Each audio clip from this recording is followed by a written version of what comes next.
کفا وسلام علی عباده الذین اصطفى اما بعد اعوذ باللہ من الشیطان الرجیم بسم اللہ الرحمن الرحیم وعاشروہن بالمعروف سبحان ربک رب العزة عما یصفون وسلام علی المرسلین والحمد للہ رب العالمین اللہم صل علی سیدنا محمد وعلی آل سیدنا محمد وبارک وسلم اللہم صل علی سیدنا محمد وعلی آل سیدنا محمد وبارک وسلم اللہم صل علی سیدنا محمد وعلی آل سیدنا محمد وبارک وسلم۔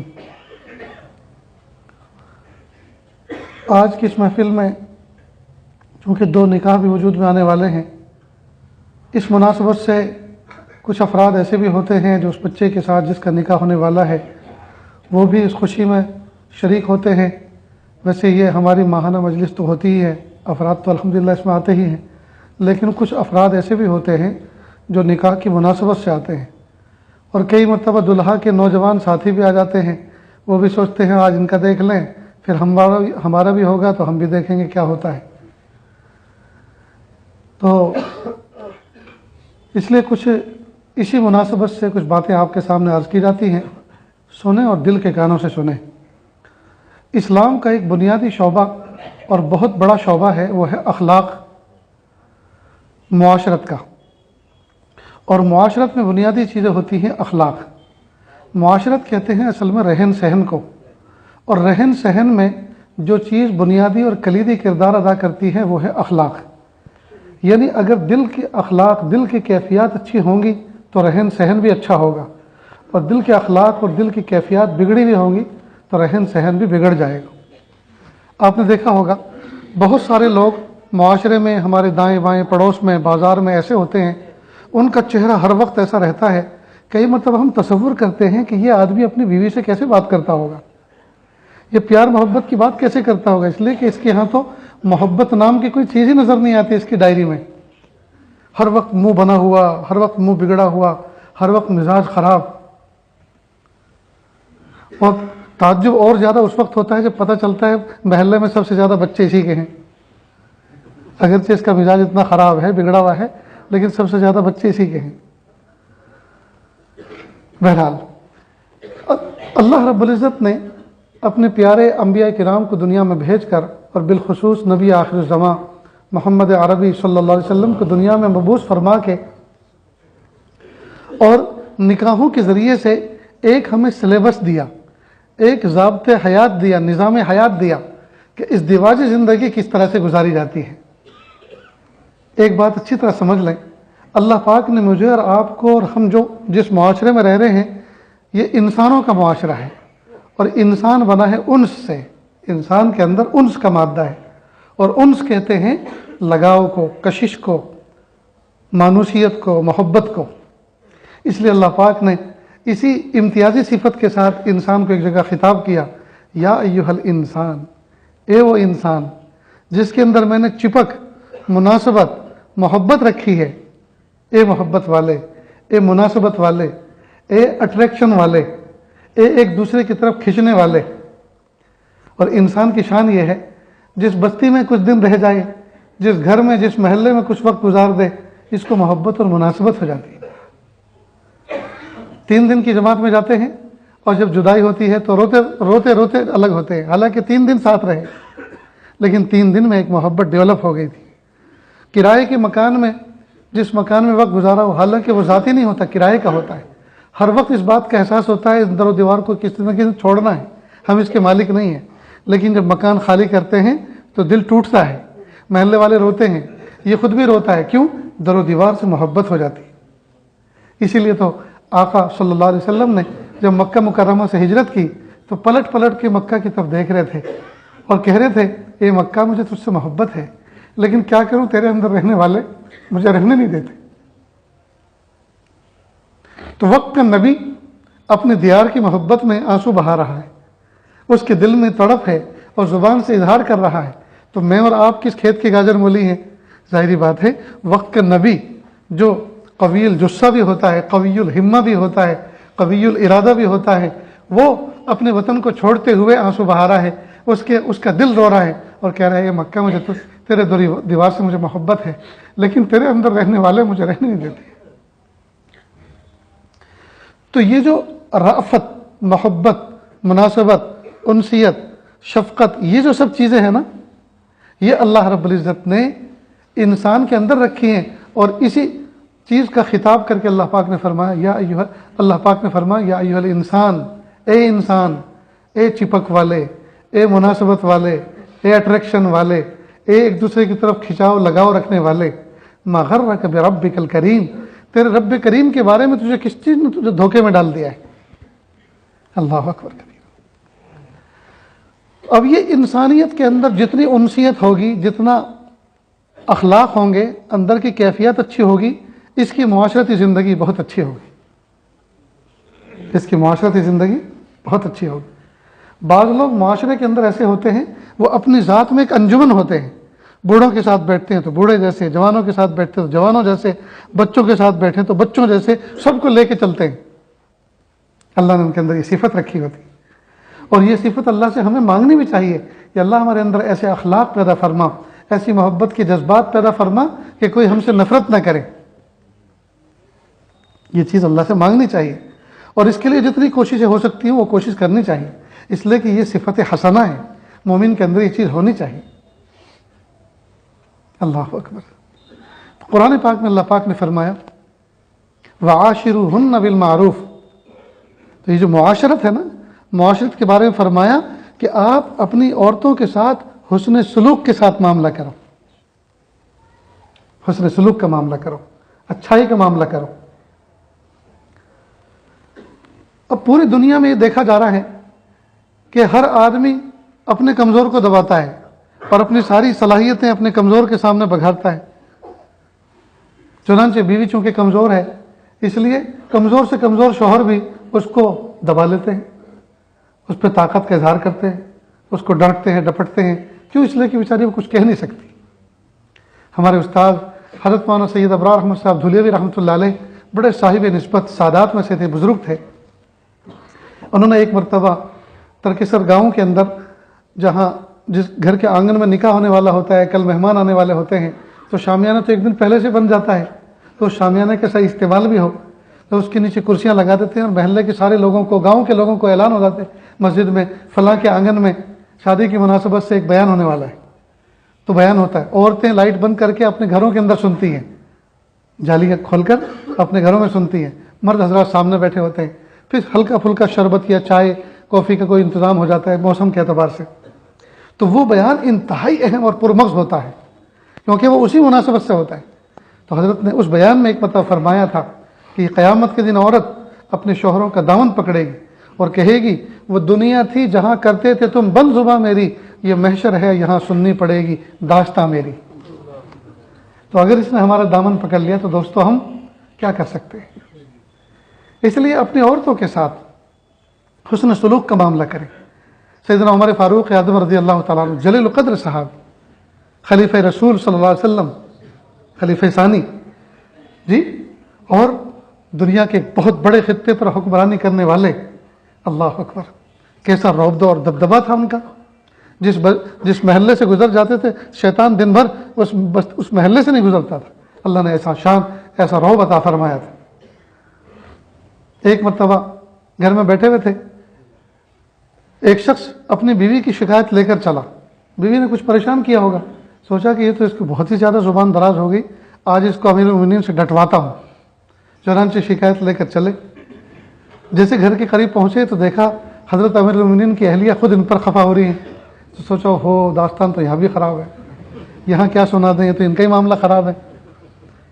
وہ فراست ایمانی سے تاڑ گئے کہ یہ کچھ ایسا معاملہ لے کر آیا تھا، اور اس جیسا معاملہ چونکہ میرے گھر میں دیکھ رہا ہے تو یہ تو چل پڑا، کہے میاں ذرا بلایا کہ جس کی آواز سن رہے تھے نا آپ، یہ میری بیوی ہے، یہ میرے بچوں کی ماں ہے، یہ میری بھٹیارہ نے مجھے کھانا پکا کے کھلاتی ہے، میرے بچوں کو کھلاتی ہے، یہ میری دھوبن ہے، میرے کپڑے دھوتی ہے، یہ میری گھر کی بنگن بھی ہے، گھر کو صاف کرتی ہے۔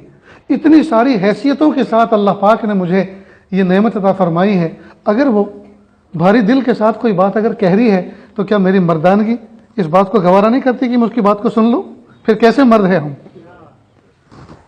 اس لیے دوستو ذرا بہت ساری جگہوں پر سپر ڈال دینی پڑتی ہے، ڈھال کو ڈال دینا پڑتا ہے۔ ان میں سے ایک مقام یہ بھی ہے کہ بیوی اگر کچھ بول رہی ہو تو سن لو، بیوی اگر بول رہی ہو تو سن لو۔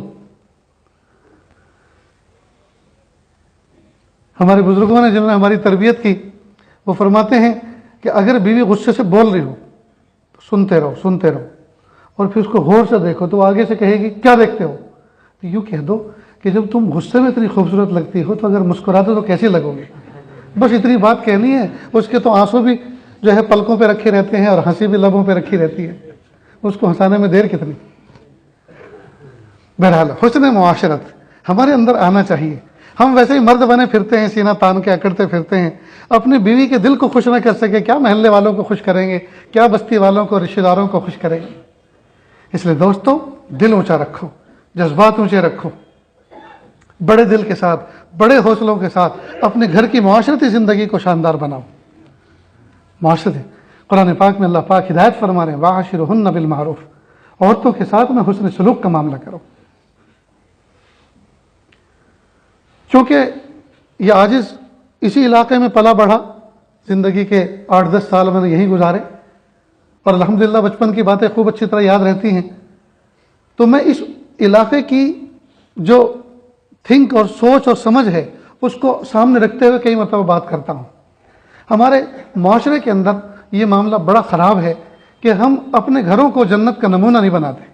جس گھر میں دیکھو لڑائی لڑائی لڑائی، تو میں دن بھر آدمی شوہر کام کاج پہ رہتا ہے، شام کو اپنے گھر پر آتا ہے کہ تھکن دور کرے، انجوائے کرے، کھائے پیے اور مستی کرے، کھائے پیے اور بچوں کے ساتھ بیٹھے، لیکن نہیں، کوئی نہ کوئی داستان روزانہ تیار رہے گی بیوی کی سننے کی۔ یہ دوستو اس کو کس نے زندگی کہا؟ اس کو کس نے ازدواجی زندگی کہا؟ اللہ کے محبوب صلی اللہ علیہ وسلم نے ہمیں روشن تعلیمات دے کر ہمارے گھروں کو جنت کا نمونہ بنایا تھا، لیکن ہم نے ان تعلیمات کو چھوڑ کے اپنے گھروں کو جہنم کا نمونہ بنا دیا ہے، بھٹی بنا دیا ہے جہنم کی۔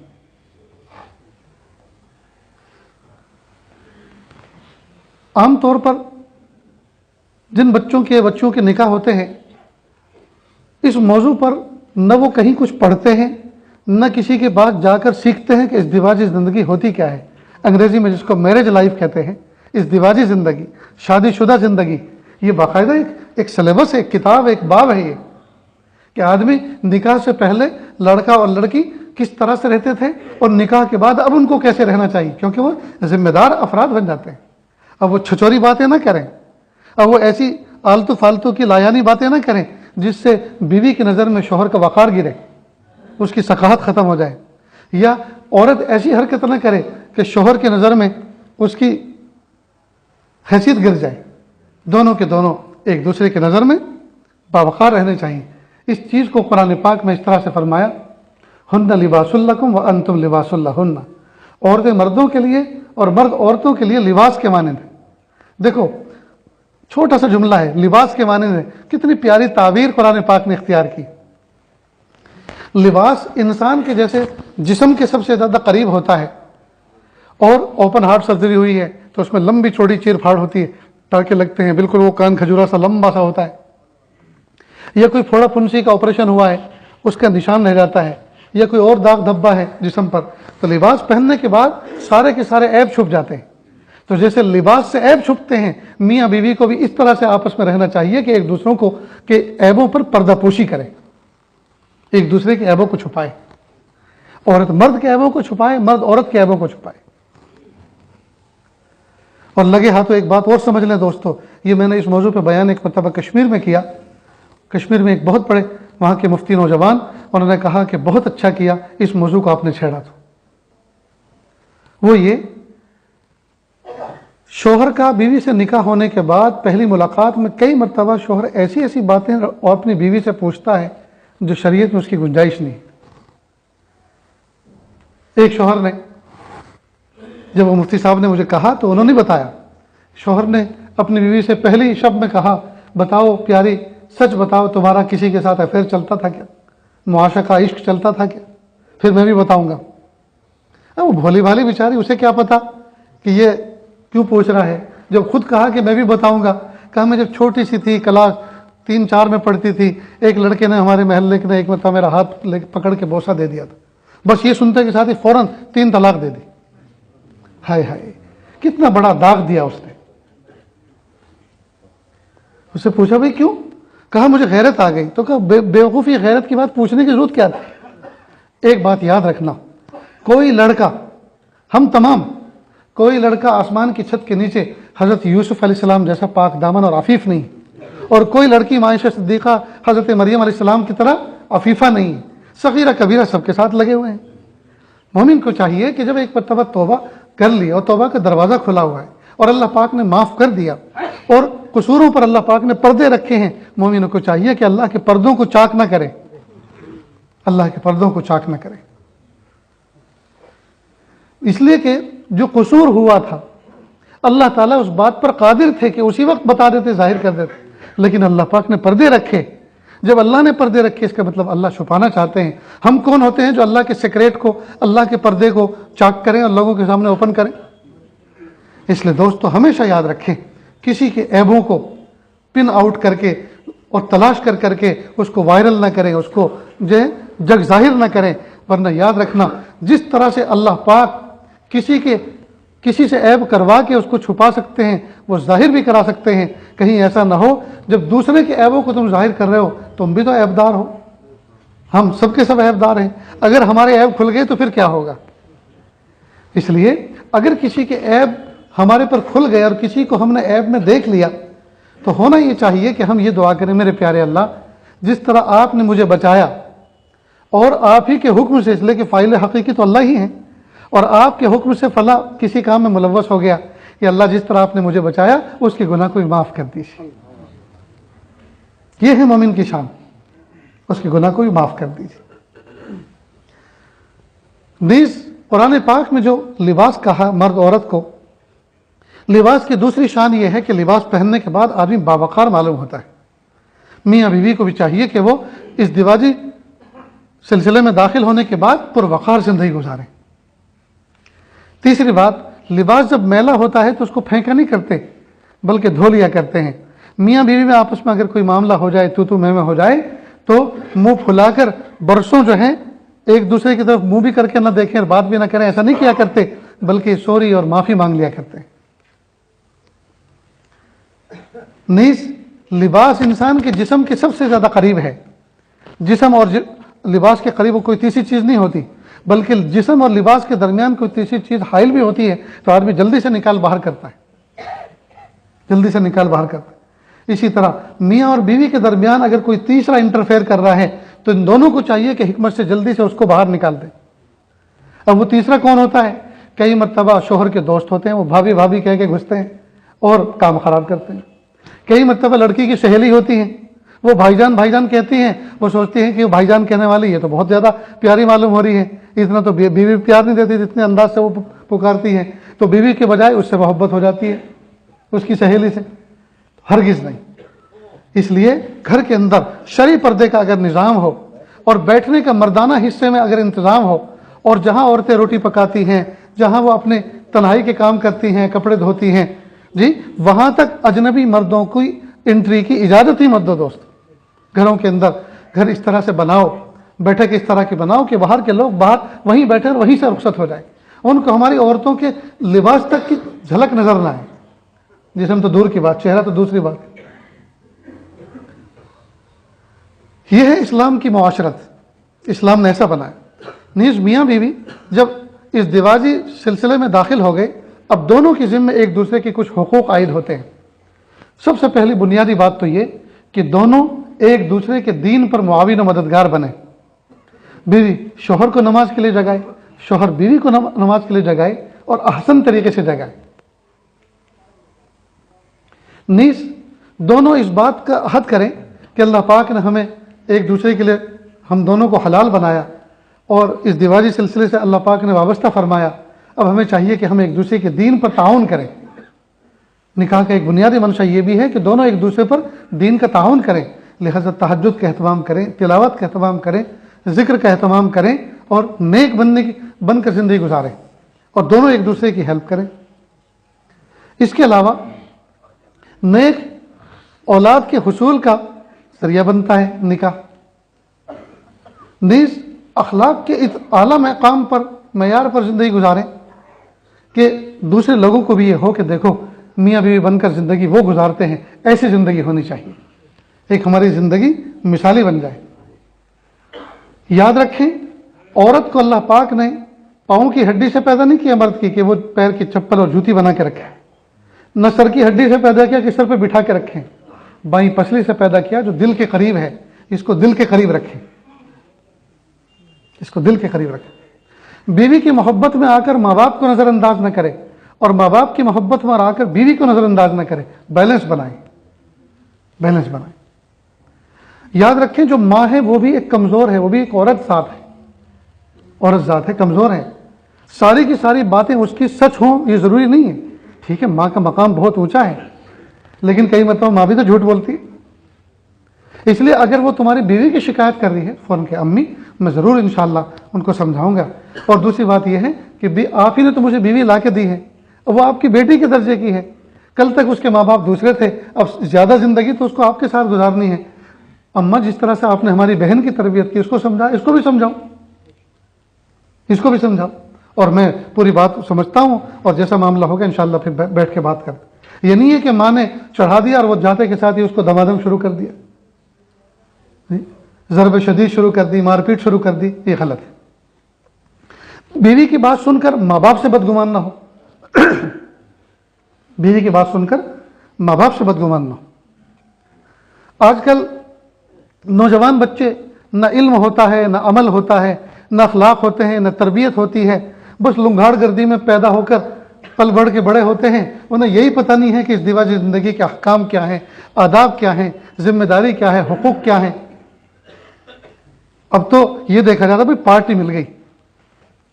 نکاح جب ہوتا ہے تو لڑکے والے کیا کہتے ہیں بھائی ہمیں بڑی پارٹی ملی ہے، بہت اونچی پارٹی ملی، اور اس کے بعد بھائی پارٹی بہت اچھی ہے. اب تو پارٹیوں کے بعد پارٹیوں کے نام لیے جاتے ہیں. یہ نہیں ہے کہ خاندان اچھا مل گیا، بااخلاق لوگ مل گئے، خاندان اچھا مل گیا بااخلاق نہیں بلکہ پارٹی بہت اچھی ملی. اور لڑکے کو اگر پہلے دن کچھ ہدیہ تحفہ دے دیا جائے تو ہو واہ واہ. پھر لڑکا کیا، لڑکا تو یہ سمجھتا ہے مجھے سسر نہیں ملا، اللہ میاں مل گئے، اب تو یہ میری ساری ضرورتیں پوری کریں گے، گاڑی یہ دیں گے، گھر میرا یہ بنائیں گے، میرا کاروبار یہ سیٹ کریں گے. ہائے ہائے، اللہ کو چھوڑ کر مخلوق پہ نظر. اس لیے دوستو جو نوجوان بچے بیٹھے ہیں یہ ارادہ کریں، اللہ تعالیٰ سے یہ دعا کریں اللہ میرے قوت بازو میں، جی میرے بازو میں قوت عطا فر، میرے رزق حلال میں برکت عطا فر، میں اپنی آنے والی بیوی کو حج کراؤں، میں اپنے ساس سسر کو اپنے ماں باپ کو حج پہ لے کے جاؤں، عمرہ کراؤں، میری روزی میں اتنی برکت عطا فرما. تو اس کی نیت اور اخلاص تو یہ ہونا چاہیے، نہ یہ کہ ساس سسرال پہ نظر جائے، ساس پہ سسر پہ نظر جائے کہ وہ میری بگڑی کام بنائیں گے، ڈگری تو میں نے کر لی ہے کسی طرح، اب جاب وہ لگوائیں گے، رشوت کے پیسے وہ دیں گے. کتنی گندی سوچ ہے، کتنی گھٹیا سوچ ہے دوستو. یہ اتنی گندی اور اتنی بری بات ہے کہ اگر کسی پاکیزہ صاف ستھرے تالاب میں ڈال دیا جائے پورے تالاب کا پانی گندا ہو جائے.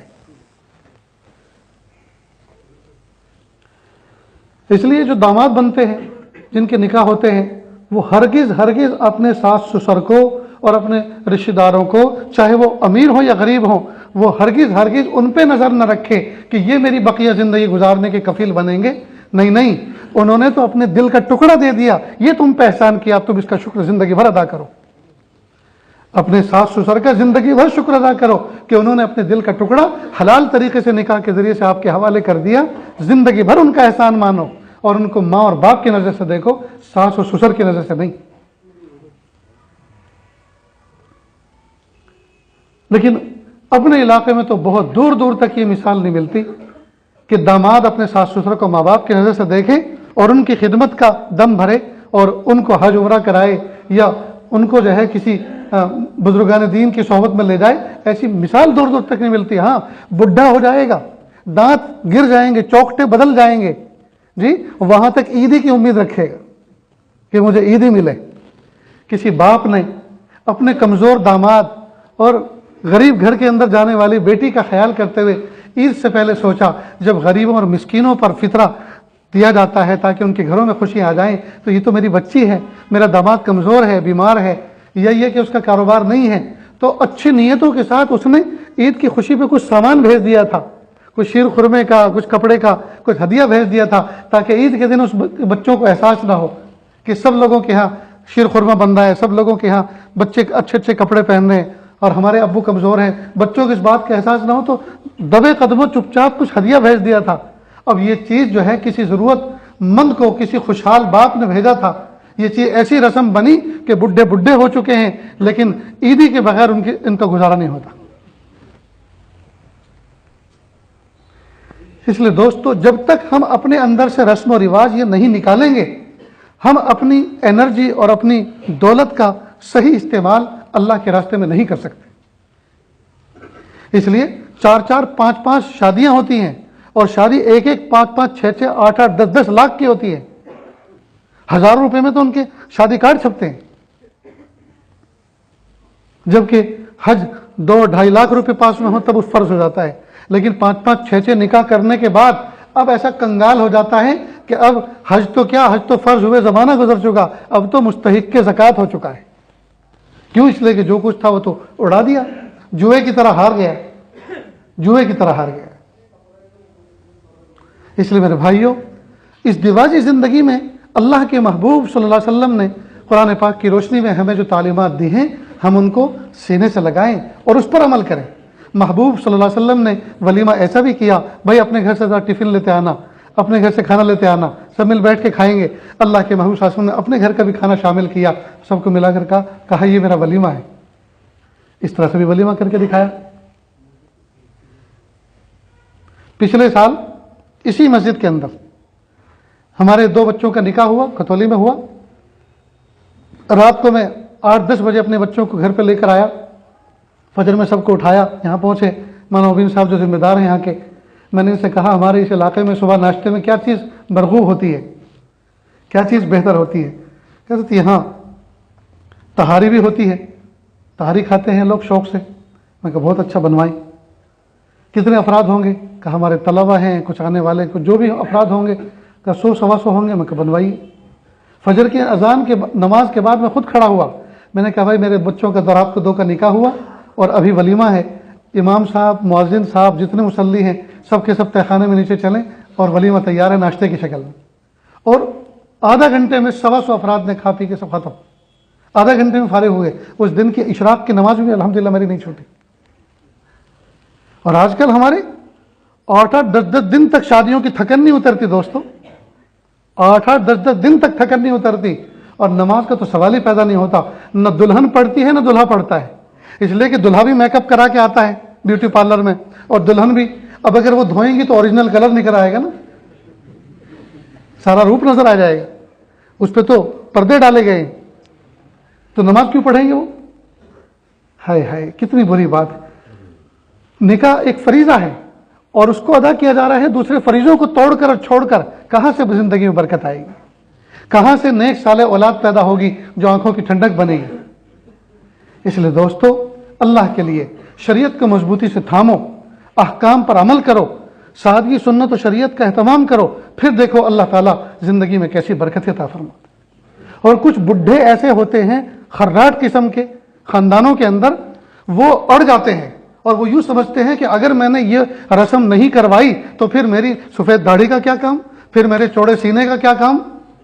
وہ ہر خاندان کے موذی ہوتے ہیں، ایک تو مودی ہے ہمارا پرائم منسٹر، اور ایک وہ مودی ہے، یہ موذی ہوتے ہیں تکلیف دینے والے۔ نہیں بھائی رنگ تو دینا پڑے گا، یہ تو کرنا پڑے گا، پورا خاندان کرتا ہے، ساری دنیا کرے، بھائی مولانا منع کر، ارے مولانا کو چھوڑو، اب کرنا پڑے گا، رہنا ہمیں ہے، تو پھر جہنم میں بھی پھر آرام سے آپ ہی جانا۔ ہائے ہائے کتنی بڑی بات ہے دوستو، یعنی کسی آدمی کا موقع نہیں ہوتا بہت سی رسم و رواج کرنے کا، لیکن وہ اڑ جاتے ہیں کہ نہیں یہ تو کرنا پڑے گا۔ یہ لوگ اپنے لیے جہنم کا سامان کر رہے ہیں دوست۔ رسم و رواج کو جتنا زیادہ سے زیادہ ہم کم کر سکے اپنی زندگی میں ان کو کم کرو، اور سادگی کو دیکھو۔ پھر دیکھو دوستو، جب یہ پیسہ بچے گا انشاءاللہ یہ پیسہ ہماری عبادتوں پہ لگے گا، ہماری تعلیم پہ خرچ ہوگا، ہمارے اداروں پہ خرچ ہوگا، ہمارے بچوں کے مستقبل کو روشن کرنے پر، اخلاق پر خرچ ہوگا، ان کے اخلاق بنانے پہ خرچ ہوگا۔ ورنہ عام طور پہ دیکھا یہ گیا ہے جس گھر میں شادی ہوتی ہے، اگر رات کو گردے کا درد اٹھ جائے اور پتھری کا آپریشن کرانا پڑ جائے تو اتنے پیسے اس بندے کے پاس نہیں ہوتے کہ وہ ہاسپٹل کا بل چکا سکے. کہتے ہیں ایک باپ نے اپنی بچی کو رخصت کیا، اور یہ جو بچی رخصت ہو کے جاتی ہے نا اپنے گھر سے، یہ یوں سمجھیے کہ زندہ جنازہ ہوتا ہے جو اپنے پیروں سے گھر سے نکلتا ہے. اس لیے کہ ایک جنازہ تو وہ ہے جو 4 کندھوں پہ سوار ہو کے نکلتا ہے، اور ایک وہ ہوتا ہے جو دلہن کے نام سے اپنے گھر سے نکلتی ہے. اس لیے کہ آج اس کا دل ٹوٹ رہا ہوتا ہے، اس کا گھر چھوٹ رہا ہوتا ہے. ماں باپ کا دل بھی اتنا ہل رہا ہوتا ہے کہ وہ سوچتے ہیں کہ آج ہماری بچی ہمارے ذات سے جدا ہو رہی ہے. تو جب بچی گھر سے رخصت کرتے ہیں اس دن گھر کے اندر کھانا نہیں کھایا جاتا، اس دن ماں اور باپ غم کھاتے ہیں. تو جس ماں اور باپ نے 18-20 سال اپنے بچے کو، جیسے کبوتر اپنے انڈوں کو سیتا ہے، کبوتری سیتی ہے، اس طرح سے اپنی بچی کو سنبھال کے رکھا ہو اور پال پوس کے پلی پلائی اس بچی کو کسی اور کے ہاتھ میں دینا، یہ کوئی معمولی کام نہیں ہے. اگر اللہ کا حکم نہ ہوتا تو کوئی باپ اپنی بچی کو گھر کے باہر قدم نہ نکالنے دیتا. لیکن یہ اللہ کا حکم ہے کہ پالو پوسو اور پلی پلائی اس بچی کو کسی کے حوالے کر. اب وہ بچی جو ہمارے گھر پر آ رہی ہے تو ہم اس بچی کو اپنے لیے محسن سمجھیں اور اس کے ماں باپ کو اپنے لیے حقیقی محسن سمجھیں کہ انہوں نے ہمارے گھر کے لیے اپنی بیٹی منتخب کی ہے، ہمارے نکاح کے لیے اپنی بیٹی کا انتخاب کیا انہوں نے. ورنہ اگر کوئی باپ اپنی بچی نوجوانوں کو نہ دے تو کیا بنے گا دوستوں معاشرے کا.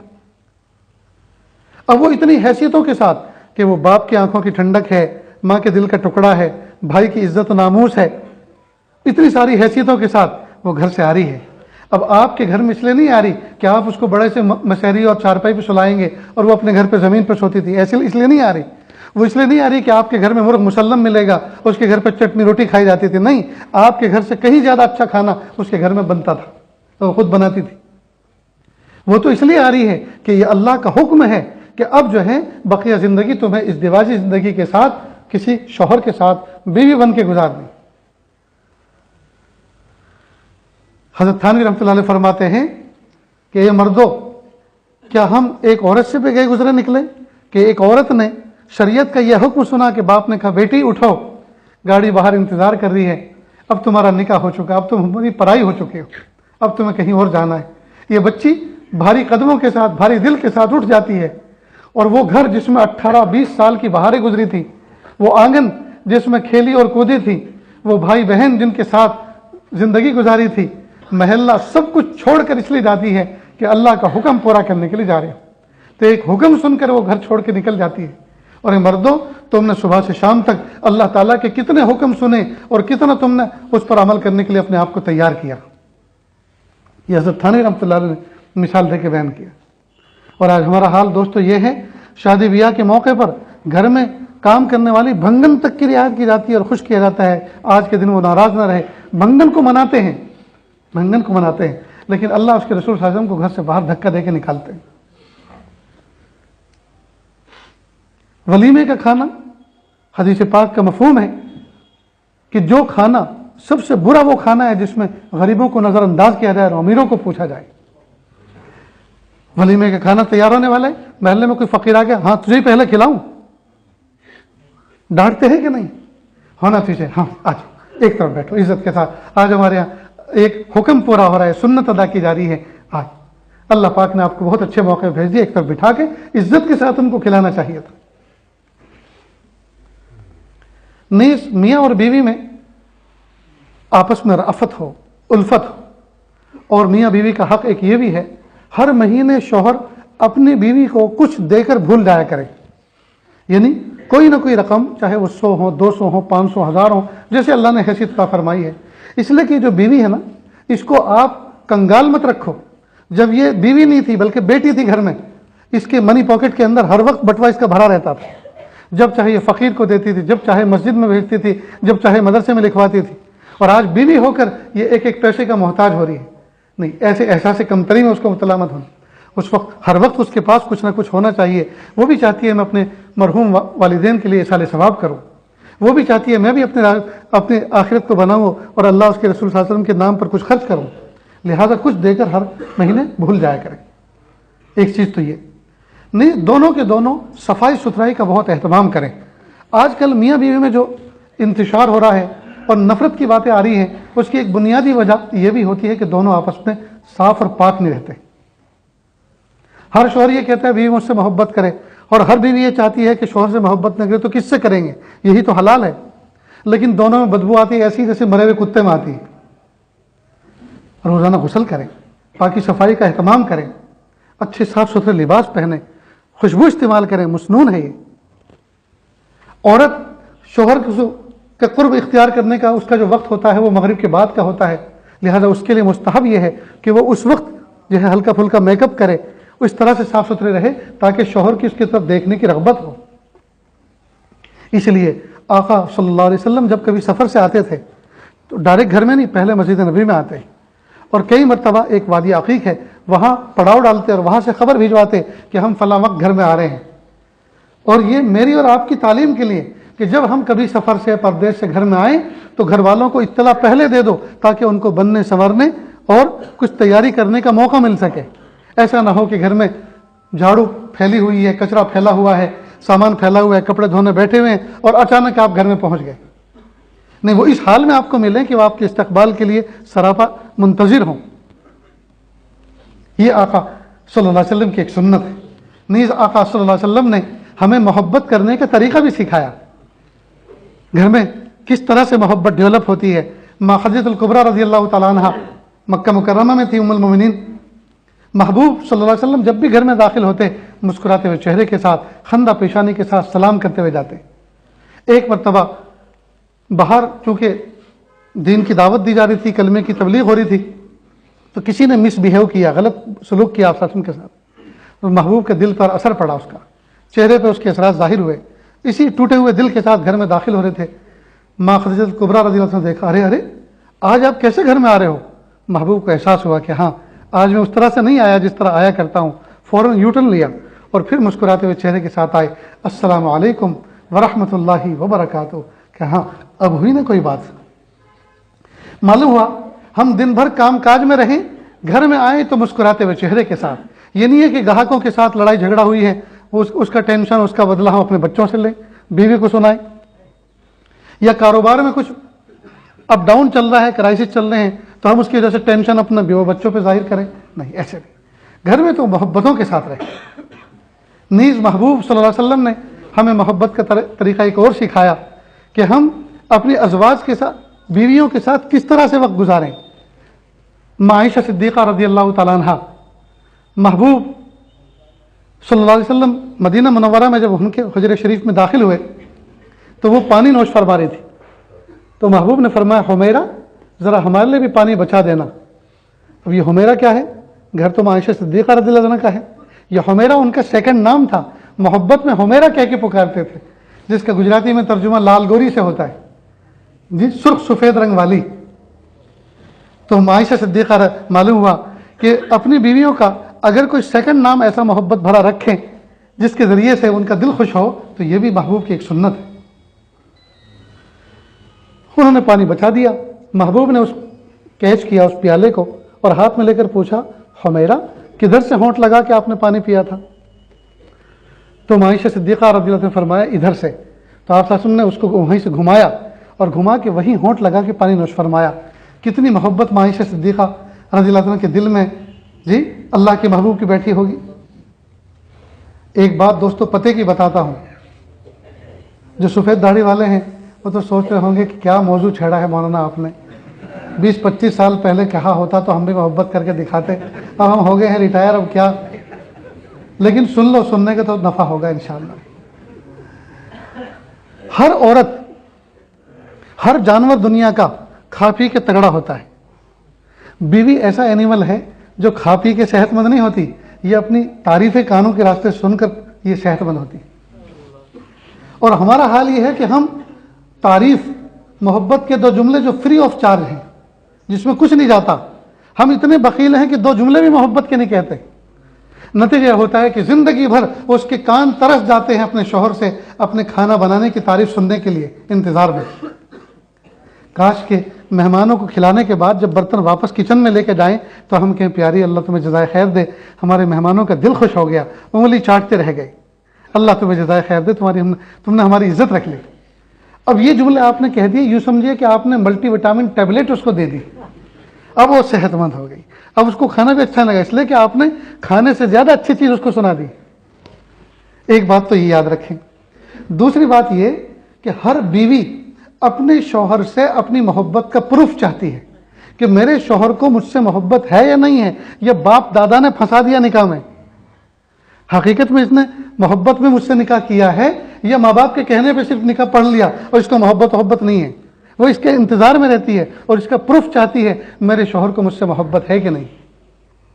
اس لیے یہ پروف کس طرح سے دیا جائے، اس کے دینے کا آسان طریقہ یہ ہے، جب کبھی آپ سفر پہ جائیں تو سفر سے کوئی تحفہ لائیں، قلم ہے، تسبیح ہے، مصلی ہے، چھوٹا موٹا کوئی زیور ہے اپنی حیثیت کے مطابق، یا پیروں کی چپل ہیں، موزے ہیں، کوئی بھی چیز، یہ استعمال کی چیز، صابن ہے، کوئی شیمپو ہے، کہ دیکھو پیاری وہاں گیا تھا، یہ وہاں کا بہت مشہور صابن ہے، یہ یہاں کی فلاں جگہ کی بہت اچھی چیز ہے، یہ آپ کے لیے تحفہ لے کر آیا۔ بیوی تنہائی میں جا کے کئی مرتبہ آنسو ٹپ ٹپ بہاتی ہے، میرے شوہر کو مجھ سے محبت ہے، تبھی تو اپنے بزی شیڈیول کے اندر وقت نکال کے میرے لیے یہ چیز خرید کے لایا، اس کو چومتی ہے، سر پہ رکھتی ہے۔ اب دیکھیے آپ نے ایک چھوٹی سی حرکت کی، اسی حرکت میں اس نے اپنی محبت کا پروف تلاش کر دیا۔ یہ ٹرم ہے دوستو، یہ وہ بنیادی چیزیں ہیں جس کے ذریعے سے اس دیواجی زندگی میں بہار آتی ہے، اس دیواجی زندگی میں بہار آتی ہے۔ اور ہاں ایک بات اچھی طرح سمجھ لیں، جو عورتیں بے پردہ ہو کے اپنے گھر سے باہر نکلتی ہیں، یہ جو عورتیں اس لیے اچھے کپڑے، اچھے سینڈل، اچھا ہینڈ پرس، اچھا برقع اس نیت سے پہنتی ہیں کہ لوگ دیکھیں تو لوگوں کو میں اچھی لگوں، تو یاد رکھنا یہ حرام ہے، حرام ہے اور حرام ہے، اس لیے کہ شریعت کا حکم ذمہ داری کے ساتھ اس کرسی پہ بیٹھ کے آپ کے سامنے پیش کر رہا ہوں۔ اس لیے کہ جو عورت دوسروں کی نظر میں اچھا لگنے کے لیے یہ سب کچھ اختیار کر رہی ہے، اگر ان کو اچھا لگ گئی تو کیا ہوگا؟ ان کا حرام چیز کی طرف ذہن جائے گا۔ اس کا مطلب یہ ہوا کہ اس عورت نے حرام جذبات پلنے کا یہ سبب بنی ہے، حرام جذبات کے پلنے کا سبب بنی ہے۔ اس لیے حکم تو یہ ہے کہ اگر عورتیں اپنے کپڑے دھو کر سکھائیں تو ایسی جگہ سکھائیں جہاں اجنبی مردوں کی نظر نہ پڑے، اس لیے کہ عورت تو بعد میں دکھتی ہے، کپڑے کئی مرتبہ پہلے دکھتے ہیں، اور کئی مرتبہ مرد یہ سوچتا ہے جب کپڑے اتنے اچھے ہیں تو پہننے والی کیسی ہوگی، اور یہ آنکھوں کا زنا ہوتا ہے، نظر کا زنا ہوتا ہے۔ اس لیے عورتیں اپنے کپڑے ڈالنے کے بعد اگر کیسی جگہ نہیں ہے، چھوٹی سی جگہ ہے سکھانے کی، کوئی پردے کی جگہ نہیں ہے، تو اس کے اوپر کوئی بڑا سا کپڑا ڈال دے تاکہ کپڑوں کا بھی پردہ رہے۔ یہ ہے شریعت دوستو، یہ ہے شریعت، یہ ہے ہمارا دین۔ جب ہماری عورتیں اتنی محفوظ ہوں گی، ان کے لباس اتنے محفوظ ہوں گے، ان کی عزت اتنی محفوظ ہوں گی، تو ان کی کوکھ سے پلنے والے بچے پھر اللہ کے ولی کیوں پیدا نہیں ہوں گے؟ اس لیے دوستو ہم اپنے گھر کے اندر اس ماحول کو ڈیولپ کریں۔ اس کے علاوہ دوستو عورت اور مرد کے اندر کئی مرتبہ محبتیں اس لیے بھی نہیں پنپ پاتی کہ ایک ہی جگہ پڑے ایک ہی گھر میں رہتے رہتے کئی مرتبہ دل اوپ جاتا ہے۔ تو شوہر کو چاہیے کہ بیوی کو کئی مرتبہ آؤٹنگ پہ لے کے جائے، کہیں کھیت کھلیان پہ لے کر گئے، کہیں بہتے ہوئے پانی کے کنارے جا کر بیٹھے، پکا کے لے کے جائیں، مصلی لے کے جائیں، چادر لے کے جائیں اور وہاں بیٹھیں، اور وہاں بیٹھنے کے بعد کھانا کھائیں، نماز پڑھیں، تلاوت کریں، ذکر کریں، بس ہو گئی تفریح۔ لیکن عام طور پر یہ ماحول ہم نہیں بنا پا رہے اپنے گھر میں، چنانچہ عورتیں گھر میں رہتی ہیں اور اس کا اثر وہ جو اوپ جاتی ہے نا، اس کا اثر کہیں برتن ٹوٹنے پہ ہوتا ہے، کہیں سالن کے جلنے پر ہوتا ہے، کہیں روٹی کے جلنے پہ ہوتا ہے۔ اس کا مطلب یہ ہے کہ یہ سب جو ٹیسٹ بدل رہے ہیں، حقیقت یہ ہے کہ ان کے دل کا ٹیسٹ بدلا ہوا ہے، ان کے دل کو خوش کرو کسی طرح سے۔ یہ ہے دوستو اسلام۔ نہیں ہم اپنے بچوں کی اتنی بہترین تربیت کریں، وہ اپنے شوہروں کی دین کے ساتھ ان کا تربیت، دین کا ساتھ ان کو آگے لے کے چلیں اور ان کے دین میں ان کے معاون و مددگار بنیں۔ پڑوسی ملک پاکستان کا واقعہ ہے، ایک نوجوان تھا جو بہت بڑا بلینر آدمی تھا، اس کا گھر کچھ ایسے انٹیریئر میں جنگل کی طرف تھا جہاں آگے بستی پھر جنگلوں میں شروع ہوتی تھی، وہاں روڈ بھی نہیں جا رہا تھا۔ شہر سے بس آتی تھی اور اس کے گھر کے سامنے مڑ کر پیسنجروں کو لے کے پھر شہر چلی جاتی تھی۔ تو دیہاتی لوگ گھنٹوں چل کر پیدل اس کے گھر کے سامنے آتے کھڑے رہتے. تو اس کی عورت نے کہا کہ میں آپ سے ایک بات کہوں. کہو. کہا یہ مسافر بیچارے سارے مومن ہیں, مسلمان ہیں, آتے ہیں, اگر ان کے لیے کچھ شیلٹر بنا دیں, کچھ سائبہ بنا دیں جہاں یہ بیٹھ کر اپنے بچوں کو عورتیں دودھ پلائیں اور مسافر لوگ بیٹھ کے انتظار کریں, نماز کا موقع ہو تو کپڑا بچھا کے کوئی نماز پڑھ لیں تو کتنا اچھا رہے گا. بہت اچھی رہبری کی تم نے, میں انشاءاللہ کل ہی کام شروع کراتا ہوں. چنانچہ ایک چھوٹا سا بس ٹینٹ جیسا بنا دیا.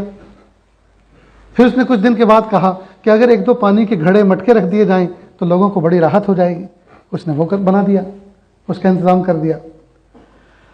اب اس کے شوہر کے جو دوست تھے, کچھ ہوتے ہیں نا کچھ حد سے زیادہ خیر خواہ قسم کے, انہوں نے اس کے کان بھرے کہ یہ جو تیری بیوی ہے نا یہ تو تجھے کنگال کر دے گی. یہ دیہاتی لوگ, گاوڑیے قسم کے لوگ, دور دراز سے تو آتے اس لیے لیٹ ہیں تاکہ تیرے گھر پہ مہمان بنے, یہیں کھانا کھائیں. تو انہیں پانی کے لیے بھی انتظام کر دیا, ان کے بیٹھنے کے لیے انتظام کر دیا. اب کھانے پینے اور سونے جاگنے کا اور کر, اب دیکھنا تیری بیوی وہ بھی کروائے گی. یہ سب ہٹا, جیسے وہ زندگی گزارا کرتے تھے وہ ان کو گزارنے دو. چنانچہ اس نے آؤ دیکھا نہ تھا اور سارا کا سارا شیلٹر ختم کر دیا. سارا نظام ایسے چوپٹ جیسے پہلے تھا. بیوی کو بڑا صدمہ ہوا. لیکن سمجھدار عورتیں وہ ہوتی ہیں جو اپنے شوہر سے فوراً لڑائی کر کے اسی وقت نہیں نمٹتی, بلکہ وہ موقع کا انتظار کرتی. ایک مرتبہ عورت ذرا کچھ مایوس سی بیٹھی تھی. شوہر نے پوچھا, نیک بخت کیا بات ہے, کیسے خاموش بیٹھی ہو؟ کہا ایک ہی چار دیواری میں اتنے زمانے سے رہ رہی ہوں, ایک دم سے اوپ سی گئی ہوں. میں چاہتی ہوں کھیتوں اور کھلیانوں کی طرف آپ کے ساتھ چلوں, اپنے یہاں جو زمین پہ کھیت کھلیان ہے وہاں. کہا بہت اچھا. گاڑی اٹھائی اس نے, لے کر گیا. اب ایک جگہ ٹیوب ویل چل رہی تھی اور کنویں سے پانی نکل رہا تھا. اس کو وہاں بٹھا دیا اور یہ چلا گیا مزدوروں کو کام دکھانے, سائڈ بتانے, بھائی کھاد ڈالا کہ نہیں, کیمیکل اسپرے کیا کہ نہیں. یہ سب کافی دور تک نکل گیا. یہ کافی دیر تک کنویں کی مینڈ پہ بیٹھ کے دیکھتی رہی. شوہر آیا اور کہا کہ بھائی چلو, دیر ہو رہی ہے, سورج غروب ہونے والا, چلتے ہیں. کہا ابھی چلتی ہوں. تھوڑی دیر بعد پھر کہا بھائی چلو, کیا ارادہ ہے؟ کہا بس ابھی چلتی ہوں. اس نے بھی آ کے دیکھا کیا دیکھ رہی ہے. کہ اتنی دیر سے یہ پمپ چل رہا ہے, پانی باہر پھینکا جا رہا ہے اور اس کا پانی ختم نہیں ہو رہا. کہا تو پاگل ہی نکلی. محبت میں ایسے ہی کہا تو کم عقل ہی نکلی. بھلا کنویں کے پانی بھی کبھی ختم ہوتے ہیں؟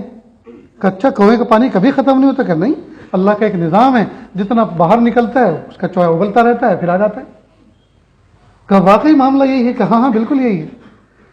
کہا اگر آپ کا معاملہ یہ ہے اور آپ کا یہ یقین ہے کہ کنویں کا پانی ختم نہیں ہوا کرتا, تو پھر گھر کے اندر آپ کا اس بات کا احساس کیوں اجاگر ہو گیا؟ آپ کے دوستوں نے کہا کہ یہ تیرا مال ختم کر دے گی, اور مسافروں کے لیے ایک چھوٹا سا شیلٹر بنایا تھا, اس پہ تمہیں مال کے ختم ہونے کا شبہ ہو گیا. شوہر نے کہا اللہ تمہیں جزائے خیر دے, تم نے کیا موقع کی بات موقع سے کہی ہے. واقعی میں دھوکہ کھا گیا. جو رب میرے کنویں میں پانی ختم ہو باہر نکلنے کے بعد دوبارہ پیدا کر سکتا ہے, وہ میرے پیسے خرچ ہونے کے بعد اللہ پاک لوٹا بھی تو سکتا ہے.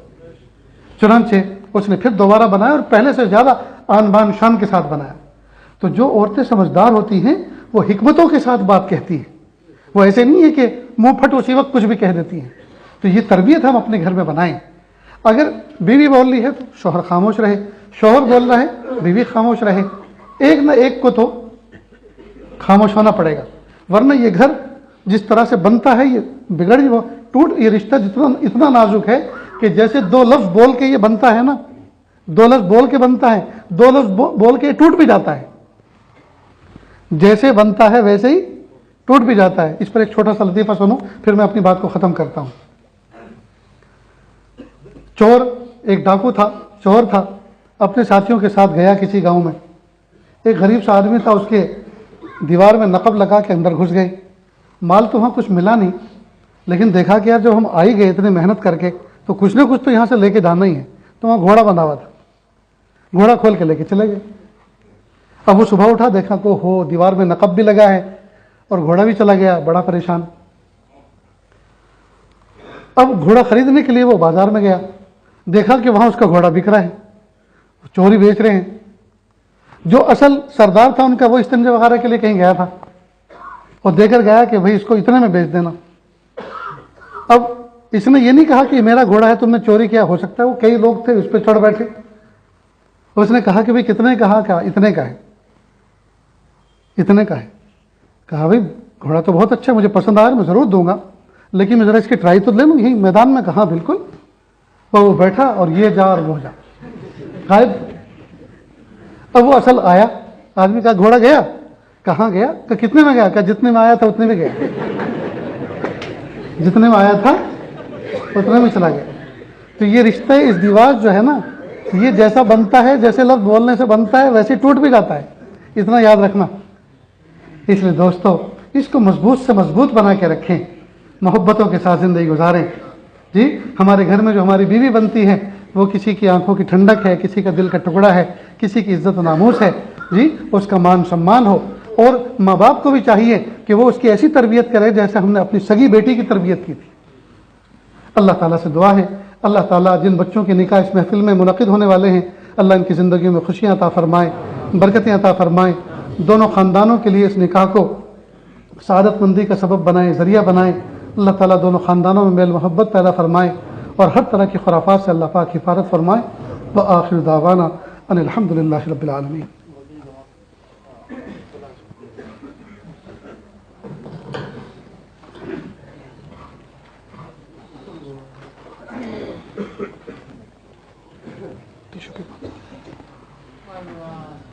ماشاء اللہ.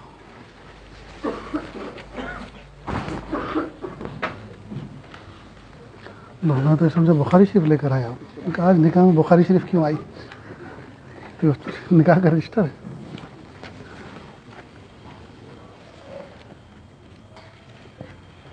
ماشاء اللہ.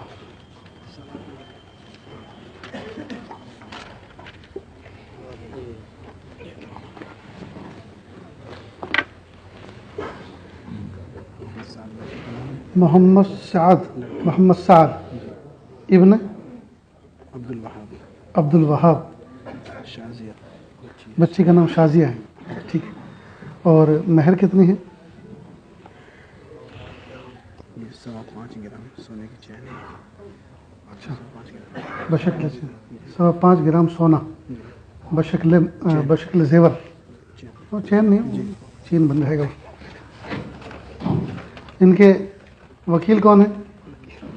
یہ کیس آپ لڑیں گے, بیٹھے. اچھا دوسرا, مفتی محمد اسرائیل قاسمی کون ہے؟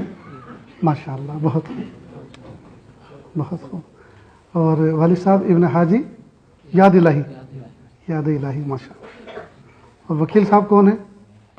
محمد گلزار ابن محمد اسحاق صاحب. بچی نے اجازت دے دی نکاح کی؟ اچھا, گواہ کون کون تھے, آپ تھے اس وقت؟ اور دوسرے گواہ کون ہیں؟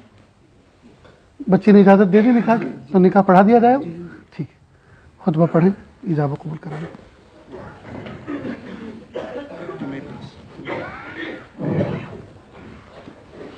الحمد لله الذي هدانا لهذا وما كنا لنهتدي لولا أن هدانا الله وأشهد أن لا إله إلا الله وحده لا شريك له وأشهد أن سيدنا ومولانا محمدا عبده ورسوله وصلى الله عليه وعلى آله وأصحابه وسلم.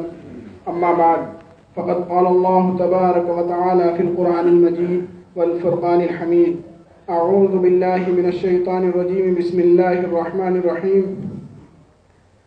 يا أيها الناس اتقوا ربكم الذي خلقكم من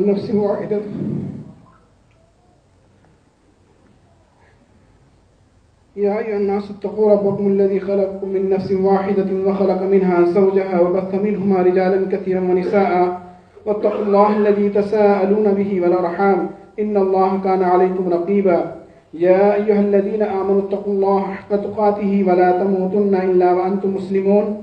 يا أيها الذين آمنوا اتقوا الله وقولوا قولا سديدا يصلح لكم أعمالكم ويغفر لكم ذنوبكم ومن يطع الله ورسوله فقد فاز فوزا عظيما. النكاح من سنتي فمن رغب عن سنتي فليس مني أو كما قال عليه الصلاة والسلام. مفتی محمد اسرائیل قاسمی ابن حاجی یاد الہی صاحب,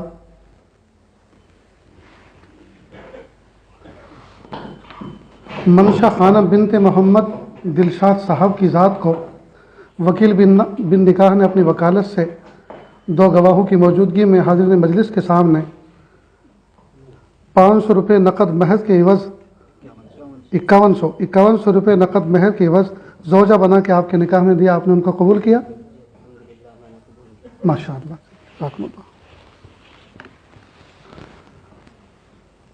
محمد سعد صاحب شازیہ سیفی بنت منظور سیفی صاحبہ کی ذات کو وکیل بن نکاح نے اپنی وکالت سے 2 گواہوں کی موجودگی میں حاضرین مجلس کے سامنے مہر 5.25 گرام سونا بشکل زیور زوجہ بنا کر آپ کے نکاح میں دیا، آپ نے ان کو قبول کیا؟ جی الحمدللہ میں نے قبول کیا۔ ماشاء اللہ، بارک اللہ فیکم، اللہ تعالیٰ آپ کو خوش رکھے، ماشاء اللہ۔ بخاری شریف۔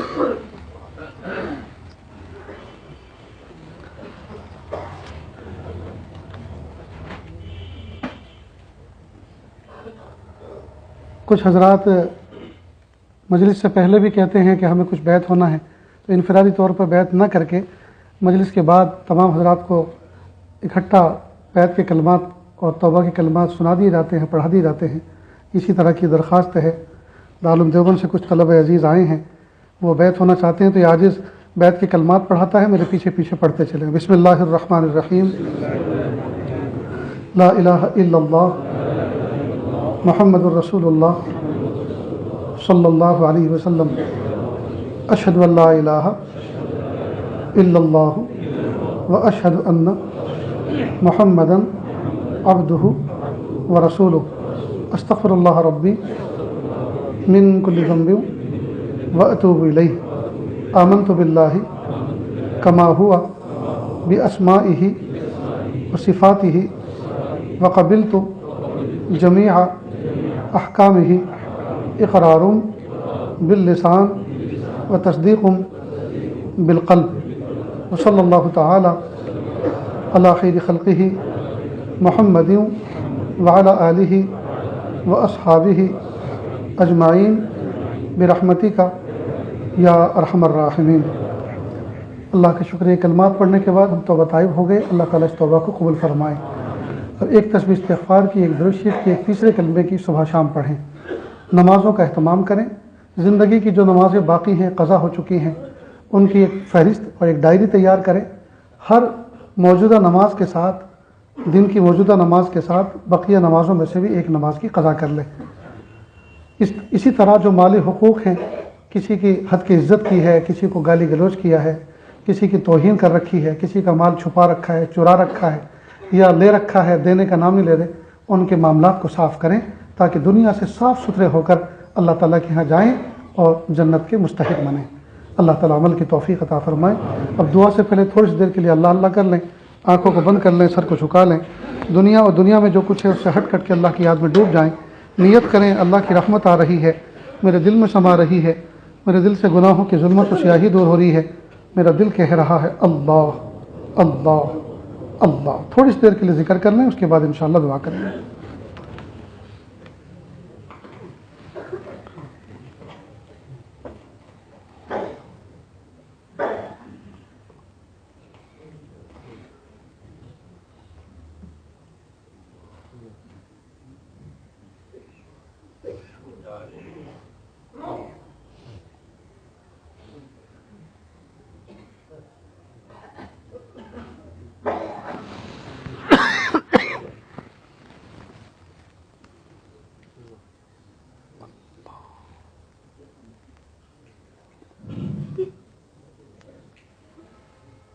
ہر خطا پہ شرمسار ہوں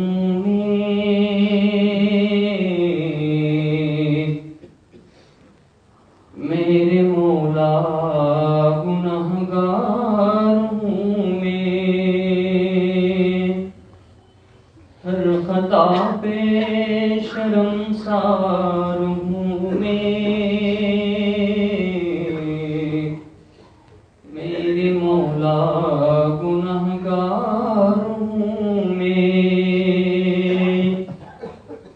جان کر بھول کر جو کیا ہے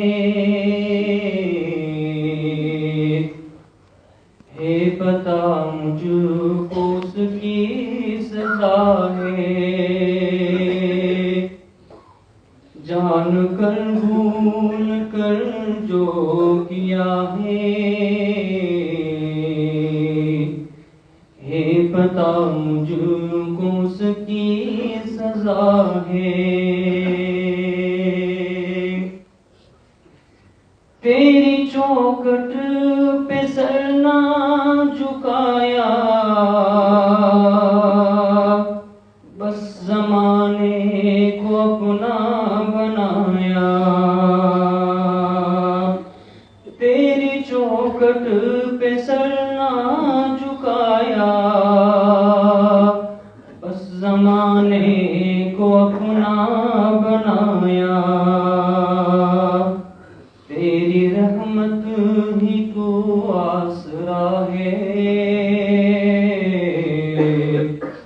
تجھ سے کہنے کو کچھ نہ بچا ہے ہر خطا پہ شرمسار ہوں میں میرے مولا گنہگار ہوں میں ان دعاؤں میں ایسا اثر دے رب کعبہ مجھے معاف کر دے رب کعبہ مجھے معاف کر دے ماؤں سے بڑھ کے ہے پیار تیرا تیرے بن اور ہے کون میرا ماؤں سے بڑھ کے ہے پیار تیرا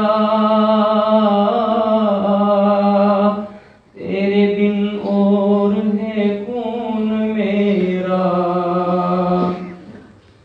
میں گرا ہوں مجھے تو اٹھا رب کعبہ مجھے معاف کر دے میرے آنسو سوالی ہے تیرے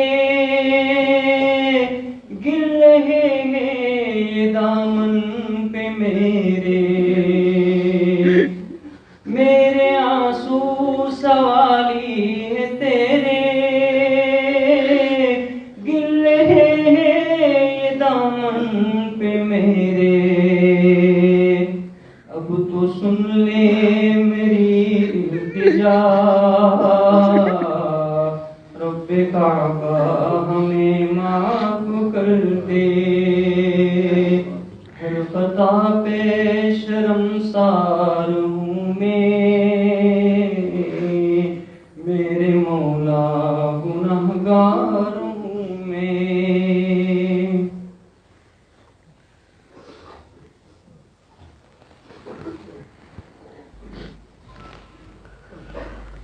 لا الہ الا اللہ سبحان الملک الاعلی الوہاب ہاتھ اٹھا لیجیے دعا کر لیں بسم اللہ الرحمن الرحیم لا احصی ثناء علیک انت کما اثنیت علی نفسک رب اغفر ورحم وانت خیر الراحمین حسبی اللہ لا الہ الا ہو علیہ توکلت وہو رب العرش العظیم اللہ جی ہم ظاہر میں آپ کے بندے حقیقت میں نہایت گندے اللہ ہمارے دلوں کی گندگی کو دور فرما ہمیں اپنی بندگی کا سلیقہ عطا فرما شرمندگی والے کاموں سے ہماری حفاظت فرما برے دن سے بری بات سے بری رات سے برے انجام سے ہماری حفاظت فرما سوء خاتمہ سے ہماری حفاظت فرما اللہ جی یہ ہاتھ اٹھائے جانے کے قابل نہیں اور یہ زبان کچھ سوال کرنے کے قابل نہیں آپ سے نہ مانگے تو کس سے مانگیں آپ سے سوال نہ کریں تو کس سے سوال کریں ایک کمزور ایک قوی کے دروازے پر ایک سائل ایک سخی کے دروازے پر ایک محتاج ایک غنی کے دروازے پر حاضر ہے میرے پیارے اللہ جمعہ کا مبارک دن ہے آج ہم سب کے سب نہا کر آئے ہیں ہم سب کے سب صاف ستھرے کپڑے پہن کر آئے ہیں خوشبو لگا کر آئے ہیں میرے پیارے اللہ ظاہری میل کو تو ہم نے صابن کے ذریعے سے مل مل کے دور کر دیا باطن کے میل کو ہم کیسے دور کریں اے میرے پیارے رب باطن کے میل کو آپ دور کر دیجئے اللہ آپ دور کر دیجئے اللہ آپ دور کر دیجئے اللہ اس محفل میں نہ جانے کیسے کیسے دکھیارے نہ جانے کیسے کیسے غمگین نہ جانے کیسے کیسے پریشان حال بیٹھے ہوئے ہیں یہ اللہ یہ آپ کی محبت میں چل کے دور سے آئے ہیں میرے پیارے اللہ کسی کے اٹھے ہوئے ہاتھ تو آپ کو اچھے لگ رہے ہوں گے اللہ ہماری بیماریاں بڑی نہیں ہیں آپ کی شفا بڑی ہے ہمارے قرضے بڑے نہیں ہیں آپ کے خزانے بڑے ہیں، ہماری پریشانیاں بڑی نہیں ہیں، آپ کی رحمت بڑی ہے۔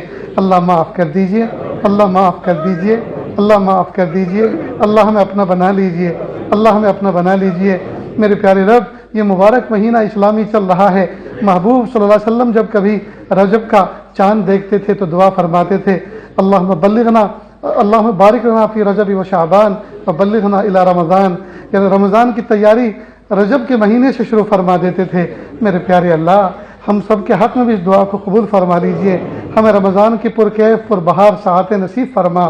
یا اللہ، خوب ٹکا کے عبادت کرنے کی توفیق عطا فرما۔ یا اللہ، آنے والے رمضان کو گزرے ہوئے رمضان سے امت کے حق میں بہتر سے بہتر بنا کر قبول فرما۔ میرے پیارے اللہ، اس محفل میں جتنے لوگ پریشان ہیں ان کی پریشانیوں کو دور فرما۔ یا اللہ، دور دراز سے چل کر آئے ہیں، یا اللہ شادی بیاہوں میں شرکت کے لیے سفر کرنے والے بہت، موج مستی کے لیے سفر کرنے والے بہت، گناہوں کے لیے سفر کرنے والے بہت، آپ کی محبت میں چل کر آنے والے یا اللہ بہت کم ہیں۔ یا اللہ، اس میں طلباء آئے ہیں دور دراز سے، یا اللہ یہ مہمان رسول ہیں۔ رب کریم، جب یہ اپنے گھر سے رخصت ہوتے ہیں، دارالعلوم کے لیے، مدارس کے لیے جاتے ہیں، ماں اپنے پلو سے گرہ کھول کے اس میں سے کچھ پیسے نکال کے دیتی ہے، بیٹا کبھی بھوک لگے تو کچھ کھا لینا، پیاس لگے تو کچھ پی لینا، ٹھنڈی لگے تو کوئی چائے کافی پی لینا۔ پیارے اللہ، وہ پیسے ماں اپنی بچے کو اس لیے دیتی ہے تاکہ بچہ اپنی ذات پہ خرچ کرے۔ اس بچے نے ان پیسوں کو سنبھال کے رکھا، اور وہ تو یہاں آنے کے لیے کرائے میں خرچ کر کے آیا ہے۔ میرے پیارے اللہ، اس بچے کے اس خرچ کو قبول فرما، یہاں آنے کو قبول فرما۔ یا اللہ، اس راستے میں خرچ کرنے کو قبول فرما۔ یا اللہ، جو باتیں رات میں کہی گئیں، یا اللہ جو باتیں صبح میں کہی گئیں، میرے پیارے اللہ، ان تمام باتوں پہ عمل کرنے کی توفیق عطا فرما۔ یا اللہ، ہمیں ایسا بنا دیجئے ہم آپ کو پسند آ جائیں۔ اللہ، زندگی کا قیمتی حصہ غفلتوں میں گزر گیا۔ میرے پیارے رب، آئینے میں چہرہ دیکھتے ہیں، داڑھی سفید ہو چلی، سر سفیدی سے بھڑک اٹھا، جسم کمزور ہو چلا۔ کہ اللہ، زندگی کی 50-51 سال کی بہاریں گزر گئیں، اب نہیں پتا زندگی کی شام کس گلی میں ہوگی اور کس حال میں ہوگی۔ اے میرے پیارے رب، ہم آپ سے بھیک مانگتے ہیں کہ اللہ، کلمے پر زندگی گزارنے کی توفیق عطا فرما اور کلمے پہ خاتمہ فرما۔ میرے پیارے اللہ، آنے والی زندگی کو گزری ہوئی زندگی کا کفارہ بنا دیجئے، آنے والے ایام کو گزرے ایام سے بہتر بنا دیجئے۔ میرے پیارے رب، حقیقت تو یہ ہے، نعمتیں کھاتے کھاتے دانت گھس گئے، لیکن شکر ادا کرتے کرتے زبان کبھی خشک نہ ہوئی۔ میرے پیارے اللہ، ہمیں شکر گزار بندوں میں شامل فرما، ولایت کا نور عطا فرما، دل کا سرور عطا فرما، تلاوت کی حلاوت عطا فرما، ذکر کی لذت عطا فرما۔ میرے پیارے اللہ، ہم سب کو ایسا بنا دیجئے ہم آپ کو پسند آ جائیں۔ اللہ جی، مدارس دینیہ، مکاتب قرآنیہ اور مدارس دینیہ، مکاتب قرآنیہ، مجاہد اسلامیہ اور اقامت دین کے لیے جتنی کوششیں ہو رہی ہیں، اللہ تمام شعبوں کو قبول فرما۔ یا اللہ، جو نکاح اس محفل میں وجود میں آئے، اللہ اس کی برکتیں عطا فرما۔ رب کریم، سادگی سنت و شریعت کے مطابق نکاح کرنا آسان فرما، نکاح کرنے کی توفیق عطا فرما۔ پیارے اللہ، محبوب صلی اللہ علیہ وسلم نے سادگی کے ساتھ نکاح کی ترغیب دے کر اور نکاح فرما کر یہ تعلیم دی صبح قیامت تک آنے والی امت کے لیے کہ نکاح بہت آسان چیز ہے، یہ تو 2 جملے بول کر منعقد ہو جاتا ہے اور اس کے لیے کوئی ہاتھی گھوڑے بیل نہیں جوڑنے پڑتے۔ میرے پیارے رب، لیکن محبوب نے اس نکاح کو سستا کیا اور زنا کو مہنگا کیا، اور آج کی امت کے امیروں نے اور مالداروں نے مالداری کے چوچلوں میں آ کر نکاح کو مہنگا کر دیا اور زنا کو سستا کر دیا۔ ہائے میرے پیارے رب، پیارے اللہ، محبوب صلی اللہ علیہ وسلم کی تعلیم کے مطابق نکاح کو سستا کرنے کی توفیق عطا فرما، سستا کرنے کی توفیق عطا فرما۔ کہ اللہ، جس دن امیروں کی بچی بیائی جاتی ہیں اور امیروں کی بچی گھر سے رخصت ہوتی ہیں، اس دن غریبوں کی بچیاں پھوٹ پھوٹ کے روتی ہیں۔ وہ سوچتی ہیں فلاں نے تو اپنی اتنی بھاری قیمت دے کر اپنے داماد کو اور اپنی بچی کو رخصت کر دیا، میرا باپ تو کمزور ہے، بوڑھا ہے، میرا باپ تو ریٹائر ہے، میرا باپ تو کسی کام کا نہیں، وہ تو مقروض ہے، وہ بھلا اتنا مال کہاں سے قرضے میں لائے گا؟ کوئی قرضہ اس کو دے گا بھی نہیں، وہ تو گھر بھی بیچ دے، اپنی حیثیت اور ہستی کو اگر داؤ پہ لگا دے تو بھی وہ ایسا نکاح نہیں کر سکتا۔ اس دن وہ بچی پھوٹ پھوٹ کے روتی ہے اور اپنے اللہ سے چھپ چھپ کے موت مانگتی ہے، کاش کہ میں گھر میں نہ ہوتی، کاش کہ میں پیدا نہ ہوتی تاکہ میرے باپ کو صدمہ اٹھانا نہ پڑتا۔ اللہ، یا اللہ، امیروں کو یا اللہ اوقات میں رہ کر زندگی گزارنے کی توفیق عطا فرما۔ اے میرے پیارے رب، جو پیارا رب دینا جانتا ہے وہ لینا بھی جانتا ہے۔ اے میرے پیارے اللہ، ہمیں عبرت بننے سے حفاظت فرما، ہمیں عبرت بننے سے حفاظت فرما۔ رب کریم، سادگی سنت و شریعت کے مطابق نکاح کرنا آسان فرما جو لوگ جتنا زیادہ خرچ کرتے ہیں، ابھی جمعہ 8 دن نہیں ہوتے اور بگاڑ شروع ہوتے ہیں اور خبریں آنی شروع ہو جاتے ہیں، بھئی دھوکہ کھا گئے، بھئی بہت نکما آدمی نکلا، بڑا لالچی نکلا۔ جب شریعت و سنت کے خلاف کریں گے تو پھر یہی سب ہونے والا ہے۔ میرے پیارے اللہ، ہمیں سنت و شریعت کے مطابق عمل کرنے کی توفیق عطا فرما۔ میرے پیارے اللہ، جن گھروں کے اندر جوان بچے اور بچیاں عمر کو پہنچ چکے ہیں، مناسب رشتے نہیں مل رہے، یا اللہ ان کو نیک صالح رشتے عطا فرما۔ سادگی سنت و شریعت کے مطابق نکاح منعقد کرنا آسان فرما۔ جن کے نکاح ہوئے زمانہ گزر چکا لیکن گود اولاد سے خالی ہے، اللہ ان کو بیٹا بھی عطا فرما اور بیٹی بھی عطا فرما۔ یا اللہ، جن کا نکاح ہوئے زمانہ گزر چکا، میاں بیوی میں آج تک محبت قائم نہ ہو سکی، یا اللہ سچی محبت قائم فرما۔ یا اللہ، جو بالکل ٹوٹنے کے کنارے پہ پہنچ چکے ہیں، یا اللہ عافیت کے ساتھ جوڑ دیجئے، یا اللہ صلح صفائی کا معاملہ فرما دیجئے۔ میرے پیارے اللہ، اس محفل میں بہت سارے دکھیارے ایسے ہیں جو اپنی بات کو کسی کے سامنے کہہ بھی نہیں سکتے اور دل میں رکھ کر سہ بھی نہیں سکتے۔ اللہ، سب کے دل کے دھڑکنوں سے، ارادوں سے، مرادوں سے آپ واقف ہیں، سب کی دلی آرزوؤں کو پورا فرما۔ ہم میں جو بیمار ہیں ان کو شفا عطا فرما، بچوں کو آنکھوں کی ٹھنڈک بن کر زندگی گزارنے کی توفیق عطا فرما، امید سے اچھا بنا کر زندگی گزارنے کی توفیق عطا فرما۔ اللہ، جو مانگا عطا فرما، جو مانگنے سے بھی عطا فرما۔ وصلی اللہ تعالی